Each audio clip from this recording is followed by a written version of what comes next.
Okay, well, I just want to say that I saw Sorry Baby, which I believe was on my most anticipated of the year list, or certainly one of my honorable mentions. And it's a movie that's being released by A24, and it's had maybe has a little bit of Oscar buzz to it. It's a movie that played at the Sundance Film Festival earlier this year, and it got some rave reviews. It's by a first-time writer-director named Eva Victor, and it's produced by Barry Jenkins.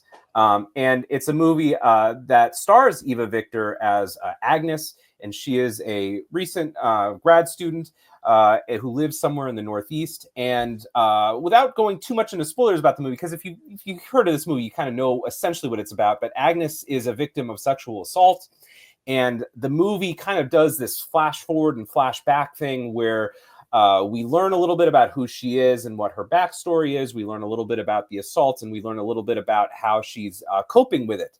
And what's kind of unique about this movie is that it is a movie about victims and sexual assault, but it's also kind of a comedy. There's definitely like some quirky characters and lines in the movie. Agnes is not what we would call a typical movie victim. She's not like Jodie Foster in The Accused.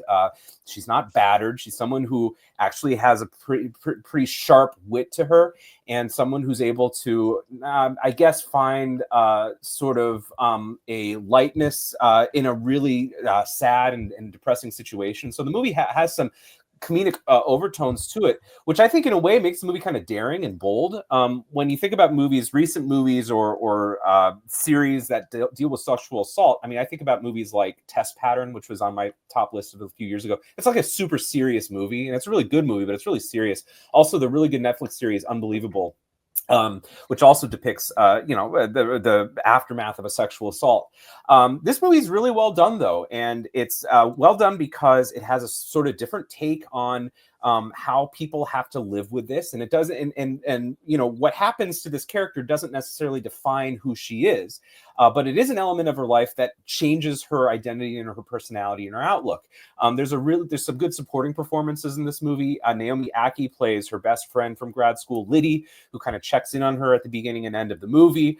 We get Lucas Hedges as a neighbor named Gavin, and of course the great Carrol Lynch in a nice scene that she has where she has to turn off the freeway essentially because of some reaction that she's having to traumatic memory.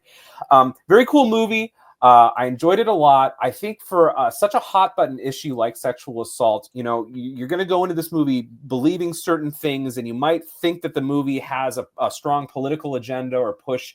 I don't think it does. I think it's a movie that's much more humanistic and grounded in reality. And I think it's actually trying to kind of go away from the sensationalization of sexual violence, but also reminding us that it's such an important and yet taboo part of the culture that we live in now. So I'm at a pretty high 3.5 stars for this movie. It's a provocative movie. It's very thoughtful. It's not a perfect movie, but I really admire what this filmmaker has done. And I think that the movie opens up a lot of really interesting conversation points about a topic that, again, has been sort of misrepresented or maybe sensationalized by the media. And as an A24 product, it's just a really solid, well done, realistic drama with some comedic overtones to it. So definitely worth checking out at your art house theater.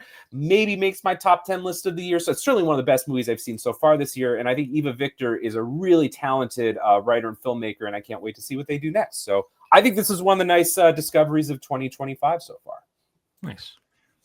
It was not on your most anticipated list. Your most anticipated list was Naked Gun, Materialists, Weapons, and Highest to Lowest. Okay, well, I think I mentioned it in my honorable mentions. That could be. Yes. But it's a movie that, coming out from A24 and getting the reviews that it's gotten, I think it's all it's made all of our radars to a certain extent. And I think it lives up to expectations. Yeah. Cool. I wanted to get to that one. Timing didn't quite work out